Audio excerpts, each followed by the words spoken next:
Thank you for choosing THB 11 tonight. I'm Jurnee Taylor. I hope you've been enjoying your Saturday so far. An investigation is underway after a homicide in North Little Rock. The incident happened at the Shell gas station on MacArthur Drive. Police responded after they received a call about a possible gunshot wound victim. When they arrived, a man was found with the injury. He was later pronounced dead. If you or anyone you know has information, please call North Little Rock PD at 501-680-8439.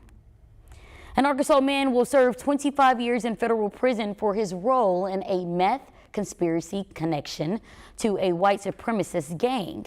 Troy Lode Holt of Roseville supplied meth to members of the New Aryan Empire, also known as NAE. A joint local and federal investigation into the drug trafficking organization began in 2016. Investigators say Lode Holt used a corporate account from a restaurant where his brother worked to move drugs from California to Arkansas.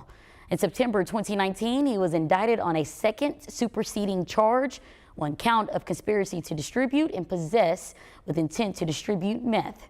He pleaded guilty to that charge in April. Another man is in police custody after a traffic stop led to more than 300 pounds of illegal marijuana being seized. Arkansas State Police arrested Micah Jason Hogue of Reno, Nevada, charging him with possession of drug paraphernalia and possession of a controlled substance with intent to deliver. The traffic stop happened Thursday afternoon around 12:45. Officers say they found more than 250 pounds of marijuana and 60 pounds of THC products. Hogue is now at the Lono County Detention Center. In Faulkner County, the list of candidates to be next superintendent in the Conway schools has been cut down to 4 names. Consultants have helped slim it down from an original list of 16 applicants from 8 states. There's no timeline for when a final decision will be made. However, the district removed its previous superintendent, Jeff Collum, back in June. Deputy Superintendent Jason Black has since been serving as the interim. Happy Saturday. We've had a pretty warm day across the state. A few locations actually set some new record highs today, primarily north and west of the capital city. Harrison got up to 85, beating out that previous record of 81. Fort Smith also got up to 85, beating that previous record of 83. And our other record breaker was Texarkana, getting up to 84, beating out the previous record of 83. Our current record for the day was 85 in Little Rock. We were shy of that. We got up to 76 today. That cloud cover held on a little bit longer, but we've been seeing some clear skies through the evening. I want you to pay attention to that wind direction changing from the southwest to more of the northwest by morning. We have a cold front that'll be moving through.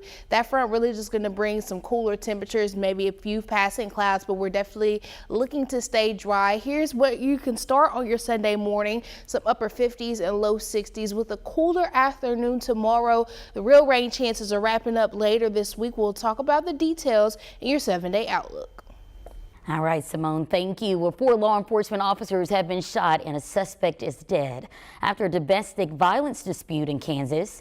The incident happened this morning south of Topeka, with gunshots being fired just minutes after arriving to the scene. Additional law enforcement agencies responded shortly thereafter. 3 sheriff's deputies and 1 state highway patrol trooper were injured. According to the State Bureau of Investigation, their conditions are, quote, still very fluid. There is no active threat at this time to the public.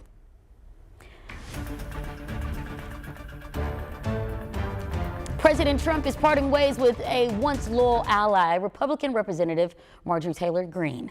This comes as the push to release the Jeffrey Epstein files intensifies. CBS News' Willie James Inman has the latest. President Trump says he will no longer support Republican Representative Jurnee Taylor Greene, calling the Congresswoman from Georgia, who had once been his staunch supporter, wacky. In a social media post on Friday night, the president took aim at Greene and said all she does is complain, complain, complain.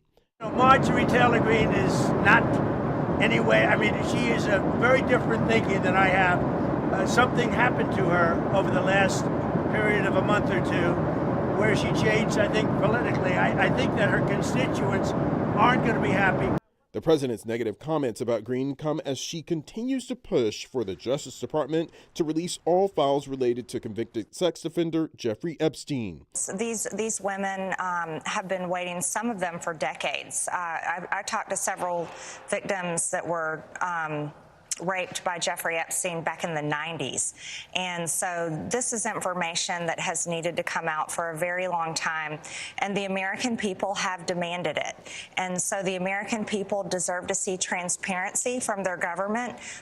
Rich, powerful people should not be protected. That is completely wrong.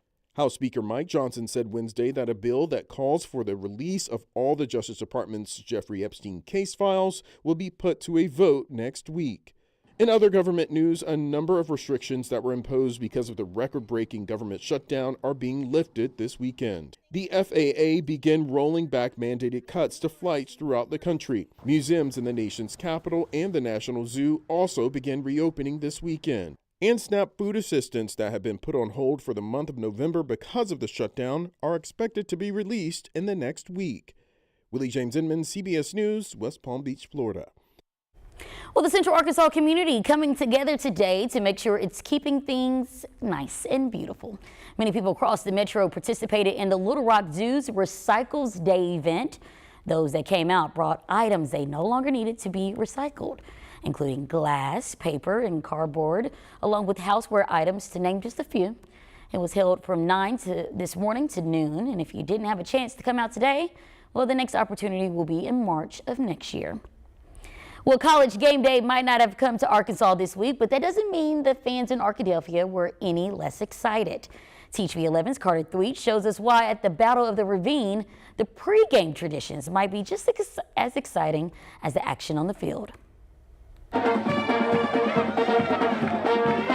It's not often you see the road team walking to a college football game with their fans lining the streets. It's different from every game you have throughout the year. That's for sure when the Henderson State Reddies play the Tigers of Ouachita Baptist.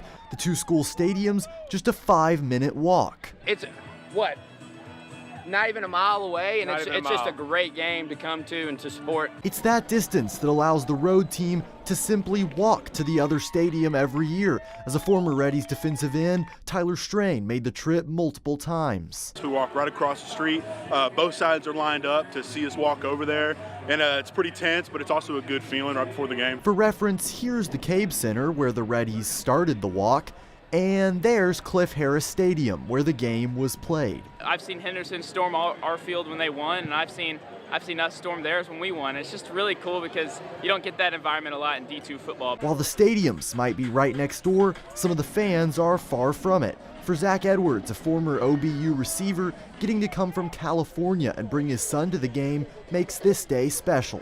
It's that I'm just going to my dad's college to watch the biggest game of the year.